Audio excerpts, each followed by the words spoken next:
लेकिन हम नहीं छोड़ सकते महाराज जी, जिससे हमने फाउंडेशन कर लिया है मनीष, जिसके ऊपर नज़र चली गई है, अब पूरा घर छोड़ने तैयार हैं, अपने माता पिता को छोड़ने तैयार हैं। आपने कितना अच्छा उनके लिए, कितना अच्छा अपने जीवन को अपने माता पिता के लिए भेंट दी है कि मैं तुम्हें छोड़ने तैयार हूं, लेकिन मैं अपनी वासनाओं को छोड़ने के लिए तैयार नहीं हूं। सत्य सत्य। अब सुखी रहने का क्या उपाय हो सकता है? तो बहुत अच्छा उपाय यह है कि जिन संस्कारों के साथ यदि आप बढ़ते हैं, अपने बच्चों को पाठशाला की ओर प्रेरित करते हैं, बच्चों को आगे बढ़ाने के लिए जिन कुलों के संस्कारों के साथ बढ़ते हैं, तो शायद वे अपने जीवन में अपने पारिवारिक सुख के साथ में अपने अंदर के आनंद की भी अनुभूति ले सकते हैं। इसलिए कैरियर बनाना और अपने जीवन का कैरियर बनाना, ये दोनों हमारे हाथ में है। मैंने दो चीजें कही हैं आपसे। कैरियर बनाना जिससे पैसा आएगा वह भिन्न विषय है। यदि बच्चे दूसरे कुलों के हैं, ना तो अब जैन मंदिर जा पाएंगे, ना जय जिनेन सीख पाएंगे, ना अन्य स्थानों की चीजें सीख पाएंगे। कम से कम अपनी मर्यादाओं को हमें सुरक्षित रखना है। मैंने कहा वेशभूषा ऐसी हो जिससे लगे कि जैन साहब के घरों के आ रहे हैं, नहीं तो लगेगा किसी और साहब के घरों के तो नहीं आ रहे हैं। सबसे बड़ी चीज आज जो आपके साथ में प्रॉब्लम है डॉक्टर अक्षत, यदि कोई बगीचा उजड़ा हुआ हो तो सब अच्छा लगता है ना? कितने लोगों को उजड़ा हुआ बगीचा अच्छा लगता है? अरे कितना सुंदर होता है उजड़ा हुआ बगीचा। आज उजड़े हुए बगीचे के ही दिन आने वाले हैं। क्यों? जिस तरह की वेशभूषा आज साइंस ये कह रही है, जिस तरह की चुस्त दुरुस्त वेशभूषा आप पहनते हैं, वह आपको नपुंसक की ओर ले जा रही है। और आपके बगीचे अब फुलवारियों से सहित नहीं होंगे, फुलवारियों से रहित होंगे। वे सब आपके घरों में होने वाले हैं। इसलिए आपको ध्यान नहीं देना चाहिए, माँ, बिल्कुल ध्यान नहीं देना चाहिए कि बच्चे किस तरह की वेशभूषा। और अब तो बहुत अच्छा समय आ गया है, 30 वर्ष तक अभी बच्चा छोटा है, अभी उसको जिम्मेदारी है निभाने का, अभी अकल नहीं आई है। क्यों भारत सरकार ने शादी की उम्र को बहुत अच्छी तरीके से, जब वासनाओं के लिए वह छोटा नहीं बचा है। और यदि कहे कि मुनि बन जा नमन से, तो कहते महाराज जी अभी तो वह छोटा है, कुछ समझता नहीं है। और जब किसी लड़की को लेके भागना हो नमन,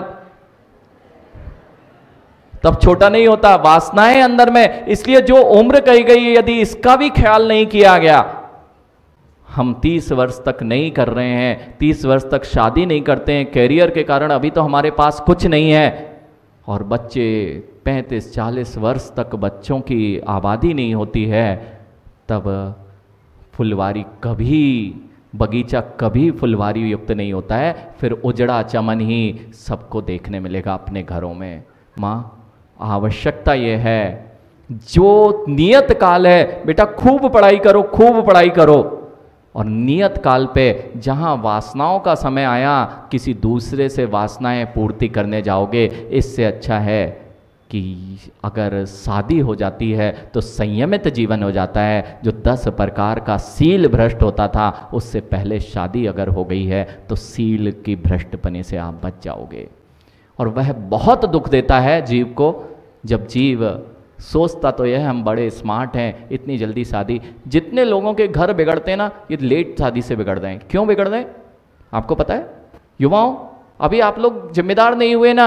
अरे कम पैसे में यदि कोई जीवन साथी आया है तो वह कम पैसे में जीवन जीना चाहता है, जीवन जीना सीख जाता है। और जब बहुत अधिक समय निकल जाता है और लाखों लाखों ही देखे और तुम्हारी नौकरी चली गई, अब जीवन भर तुम रोते ही मिलोगे। इसलिए अगर कम से उसने आपके साथ में निभाया है, कम सैलरी थी ना अंशुल, कम सैलरी थी, और जीवन साथी आया, उसने देखा है कम में भी कैसे उठना होता है। और हम 30-35 वर्ष तक, जब तक कैरियर में लाखों का पैकेज ना हो जाए, तब तक शादी नहीं करना, शादी नहीं करा रहे। माँ, इन बच्चों से पूछना, ये मना कर देती हैं बेटियां कि अभी शादी करने का दिन नहीं है, 30 साल 35 साल। माँ, इनसे पूछना, शादी करने का दिन, वासनाओं का दिन जब से प्रारंभ हो जाता है, तो क्या वासनाओं की पूर्ति शादी के बिना नहीं करने लग गए हो? बहुत बड़ी समस्या है। इसलिए बेटा, लगता ये है हम बड़े स्मार्ट हैं, लेकिन अगर सोचा जाए तो हम अपने ही पैरों पर कुल्हाड़ी मारने का काम कर रहे हैं। अपने ही पैरों पर कुल्हाड़ी मारने का काम कर रहे हैं। इसलिए मैंने कहा, यदि सुखी जीवन जीना है तो आपको जो माता पिता कहे अनुसार चल रहे हैं। एक भी माता पिता अपने बच्चों का बुरा भला नहीं चाह सकते, बुरा नहीं चाह सकते, तो भी हम माता पिता को तो छोड़ने तैयार हो जाते हैं, लेकिन अपनी वासनाओं को छोड़ने तैयार नहीं होते हैं। संकुचित विचारधारा है ना, नैरो माइंडेड। जीवन में सबसे बड़ी विचारधारा यदि कहीं मिलेगी, उसका नाम जैन कुल है। इससे छोड़ के जाओगे तो हर जगह संकुचित विचारधारा में ही जीना पड़ेगा। जिस जगह पे यानी लोग तरस रहे हैं आने के लिए, आज बहुत बड़े बड़े चीजें चलती हैं जिसमें सबसे ज्यादा पैसा दिया जाता है आपको फंसाने के लिए। मैंने कहा था गर्ल्स के लिए थोड़ा स्पेशल है आज। क्यों? आपको फंसाने के लिए सबसे ज़्यादा पैसा आवंटित किया जाता है, लोगों को गाड़ी दी जा रही है, लोगों को जिम कराए जा रहे हैं और पैसा दिया जा रहा है कि जैन कुल की बच्ची हमारे घर आनी चाहिए। ये आप समझ नहीं पा रहे हैं और आपको लगता है माहरी वेशभूषा। बेटा, शरीर को सजाने से या शरीर पर आकर्षित होने से कुछ नहीं होता है। जब उन कुलों में जाते हो और उस कुल की परंपराओं से जब परिचित होते हो, तब याद आता है मैंने क्या किया। मात्र चित्र देखा था, उससे अपने चित्त को खराब किया और आज अपना पूरा चारित्र नष्ट कर बैठे। आज का थोड़ा सा जो आपको लग रहा था कि आज कुछ और विशेष मिलने वाला है, मुझे लगता है आज से विशेष इस जिन समाज के लिए कुछ नहीं हो सकता है। बच्चों, ऐसा नहीं लग रहा महाराज जी थोड़ी छोटी सोच वाले हैं? हाँ, लग सकता है। ऐसे ऐसे प्रवचन कर रहे हैं, कम से कम ये बताते कैरियर में कैसे पास होना है, कैरियर कैसे बढ़ाना है, कैरियर में हम कैसे लाखपति बनेंगे, इंटरव्यू कैसे अच्छा रहेगा, हम बाहर में अपनी लाइफ कैसे जिएंगे, इसके लिए आप आए हो सकते हो। लेकिन मैं अगर वही बताता तो मैं शायद बहुत छोटी सोच वाला हो जाता। मुझे दिखाई दे रहा है आपका सुख, मुझे दिखाई दे रहा है मेरी समाज, मुझे दिखाई दे रहा है आपके संस्कार, मुझे दिखाई दे रहा है आपके अंदर जो अभी तक नकारात्मकता और आपका भविष्य दिखाई दे रहा है। इसलिए आज मुझे ये सारे प्रश्नों को आपके सामने रखना पड़ा है।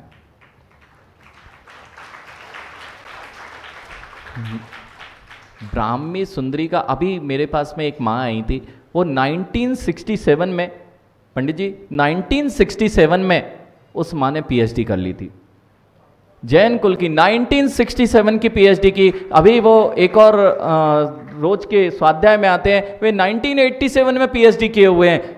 आपको पढ़ाई करने के लिए निषेध नहीं है, पढ़ाई के साथ अपनी मर्यादाओं को ध्यान रखिए, अपने कुल की परंपराओं को ध्यान रखिए। और जैन कुल में यदि संकुचित पना रखना लगता है तो नियम से तुम्हें जैन कुल पे ना मिलने वाला। हाँ, जिसमें इंटरेस्ट है वही तो जाना पड़ेगा। कितने लोगों को जैन कुल चाहिए? अब तो आधे हाथ हो गए। नहीं चाहिए ना, कई लोगों ने नहीं उठाए। अच्छा, बहुत बढ़िया है। कुछ लोगों को तो चाहिए, कुछ को सोच रहे हैं कि धीरे से उठा ही देते हैं, अब सबके साथ में उठाएंगे नहीं तो अच्छा लगेगा नहीं।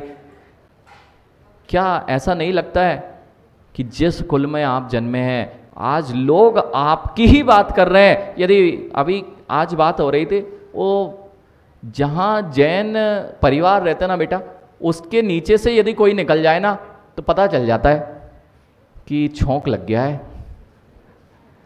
यदि घर के बाजू से राजीव जी कोई निकल जाए जैन परिवार के, तो तुरंत लोगों के नाक खुल जाती कि अरे यार कुछ बहुत अच्छा बन रहा है। और आप लोगों ने तो अनुभव किया होगा, हॉस्टल में कितने लोग रहे हैं? हॉस्टल में जब माँ बहुत सारी चीजें बना के भेजती थी और जैसे ही आप पहुंचते थे हॉस्टल में, शायद आपको तो खाने मिलता नहीं था, जितने आजू बाजू वाले थे वे सब आ जाते थे कि भैया दे दो, थोड़ा सा तो चखा दो, हमने जीवन में ऐसा भोजन नहीं किया है। और आप उस भोजन को छोड़ के जीवन पर्यंत वहां जाना चाहते हैं जहां वैसा ही भोजन करने मिलेगा। यानी नमन बेटा, दो का सोचना और अपने आप को बड़ी विचारधारा वाला कहना बहुत अच्छी बात है ना। जो मात्र अपने दो के बारे में सोच रहे हैं, जिनको अपने परिवार की इज्जत का सवाल नहीं, अपने माता पिता भाई बहन की इज्जत का प्रश्न नहीं रहता, जिनको अपने धर्म की इज्जत का कोई प्रश्न नहीं है, जिनको अपने समाज और राष्ट्र से कोई लेना देना नहीं है, वे मात्र अपने जिससे संबंध हैं उसके पीछे भागते हैं। और जिनकी विचारधारा बहुत विस्तृत हो जाती है, वह कुल परंपरा और माता पिता के बारे में भी सोचकर कोई निर्णय लेते हैं। यश नाम की कोई चीज़ नहीं रहती बेटा। जितने लोग अपने अपने घरों में याद करो, कौन सी भाभी अच्छी लगती है जो करोड़पति करोड़ कमा रही है, और वह भाभी जो विनयवान है, सबकी विनय रख रही है, सबके साथ उठते बैठती है, सबके साथ मर्यादा में बात करती है, वह भाभियाँ किसको पसंद नहीं है। अब सोच लो तुम्हारा नंबर किस में आने वाला है। सब लोग याद करें, सब लोग उसका नाम लें, या कि मेरे एटीएम मशीन का नाम लेते रहें कि उनके यहाँ है। और सुबह से 50 का नोट सुबह खाते हैं ब्रेकफास्ट में, राजीव जी 1000 का नोट दोपहर के भोजन में होता है, और 5000 का नोट शाम के भोजन में होता है। बेटा इससे भोजन से पेट भर जाएगा। जितने भी लोग बाहर भोजन कर रहे हैं, सबसे पहले अपने जीवन में परिवर्तन लाएं। बाहर कमा किस लिए रहे थे? जो भोजन बनाया जाता है किसी भी अच्छे से अच्छे रेस्टोरेंट में यदि आप जाएंगे तो भले ही 1000 रुपए की थाली करके आए राजीव जी, लेकिन पेट नहीं भरता, पेट नहीं भर सकता। और यदि घर पर शुद्ध भोजन किया जाता है, रोज शुद्ध भोजन किया जाता है, बेटा घर में क्या करें, टाइम ही नहीं टाइम कैसे कटेगा? अरे यानी टाइम अपनी माँ से पूछना, उनको कभी टाइम मिलता है क्या घर में? हम केवल कुतर्क कर करके अपने ही जीवन को किस दिशा में ले जा रहे हैं, ये आज विचार करना है। कितने लोगों को, मैं आज पूछ लेता हूं फिर से, कितने लोगों को जैन कुल पसंद नहीं है? अरविंद भैया, हाँ ये अभी हाथ उठा रहे थे। ऐसा आपके साथ जब होता है, जब आप एग्जाम लिखने जाएंगे और आधा क्वेश्चन पढ़ेंगे और आंसर लिखना, तो अभी बहुत सारे लोग ऐसे मिले थे, तो मैं पूछा कितने लोगों को जैन कुल पसंद है? बहुत बढ़िया। तो कितने लोग आज से यह चाहते हैं कि मैं जैन कुल के नियम सिद्धांतों का पालन करूंगा और उसके अनुसार अपना जीवन जीऊंगा, तो शायद मुझे पुनः पुनः जैन कुल मिल जाएगा, नहीं तो मुझे जैन कुल मिलने वाला। कितने लोग नहीं चाहते? नहीं चाहते ना जैन कुल? जैन कुल नहीं चाहते? देखिए, इसलिए मैं कह रहा हूं आपको यहां जीवन में क्या सीखना है। आज आपने यह सीखा है कि जैन कुलों के सामने अगर हम छोड़ के जाएंगे, पढ़ाई करना हो, कुछ भी करना हो, खूब करो, लेकिन अपनी मर्यादाओं का भी ध्यान रखो, नहीं तो लोग आपकी मर्यादाओं के पीछे तो आपसे जुड़े हुए हैं। मैंने कहा अभी भोजन करते समय जहां से निकल जाए वहां पर ऐसे ही क्या हुआ, जब एक राष्ट्रपति भवन में, अभी आपसे बात की थी, विकास खन्ना नाम का एक बहुत बड़ा शेफ है, वह विकास खन्ना नाम का शेफ है, उसने राष्ट्रपति भवन, अमेरिका के राष्ट्रपति भवन में, व्हाइट हाउस में जब उसे बुलाया गया, इतना बड़ा शेफ जब वहां बुलाया गया, उससे पूछा गया कि आज आप क्या स्पेशल बनाने वाले हैं, तो उसने कहा मैं आज जैन फूड बनाने वाला हूं। उसने कहा जैन फूड ये क्या होता है? तो कहता है बिना ऑनियन बिना गार्लिक, उसका नाम जैन फूड। क्या इससे भी भोजन बन सकता है क्या? उसके इंटरव्यू जब हुआ तो वो उसने पूछा इंटरव्यूअर ने कि भाई ऐसा कौन सा भोजन होता है जिसमें ऑनियन और गार्लिक के बिना स्वाद आता हो? कहते हैं यदि किसी में स्वाद आता है और जिसमें सुप्रीम स्वाद आता है, वह भोजन तो जैन फूड ही है और कोई दूसरा नहीं है। इसलिए उसने व्हाइट हाउस में वह फूड सर्व किया, और हम उन फूड्स को छोड़कर फास्ट फूड की ओर जा रहे हैं, तो हम अपने ही मर्यादाओं को भंग कर रहे हैं।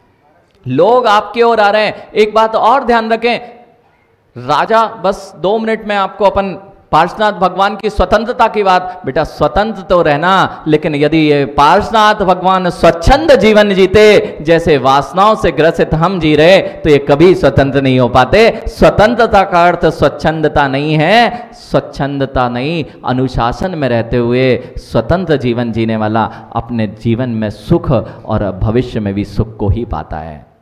इसलिए राजा, देख लो, एक छोटी सी बात सुनते हैं।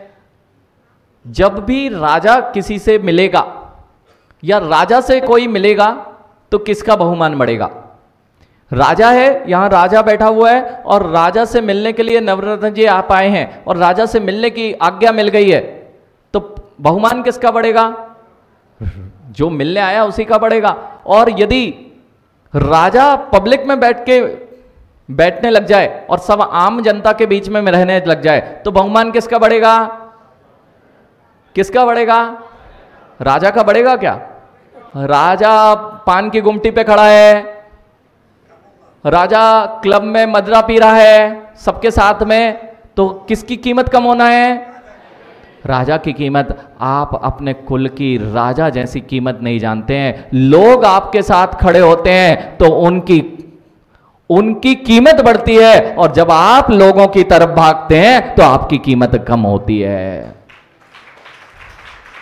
लोग आपके पीछे भाग रहे हैं, लोग आपके मंच पर आना चाहते हैं, लोग आप तक पहुंचना चाहते हैं कि यदि जैन समाज का कोई कार्यक्रम है और किसी को बुला लिया गया है ना, वह बहुमान से आता है कि जैन समाज ने मुझे बुलाया। और हम सोचते हैं हम कितने अपने ही मंच पे आने में यहाँ शर्म आती है कि अरे जैन मंदिर का कार्यक्रम है, कैसे जाएंगे हम प्रवचन में। यहाँ पर आने के लिए भी बहुत पुण्य चाहिए बेटा। वह देहरी है ना, जो मंदिर की देहरी है, उस देहरी पर पुण्यचीन व्यक्ति सोच ही पाता है कि कभी मैं मंदिर जाऊं, लेकिन जिन कुलों के मंदिर में प्रवेश करने की हिम्मत और पुण्य नहीं होता है। आपको वह सब मिला है, उसे मत छोड़ो। यह जीवन में अपने जिसको आनंद लेना है वह जैन कुलों के संस्कार के साथ, बच्चों को जिन कुलों के संस्कार के साथ बढ़ाया जाए तो नियम से आपका भविष्य इतना सुंदर होगा और आप अपने परिवार को चलाने वाले सबसे सुंदर व्यक्ति होंगे। इसी का नाम है अपने पूरे जीवन को मैनेज करना है तो आपको जिन सिद्धांतों के अनुसार जीवन जीना चाहिए, आपका जीवन बहुत सुखमय और आनंदित होने वाला है। यही था आज का wonderful Jainism proud to be a. बोले महावीर भगवान की, बोलिए देवादिदेव 1000 चिंतामणि पार्श्वनाथ भगवान की।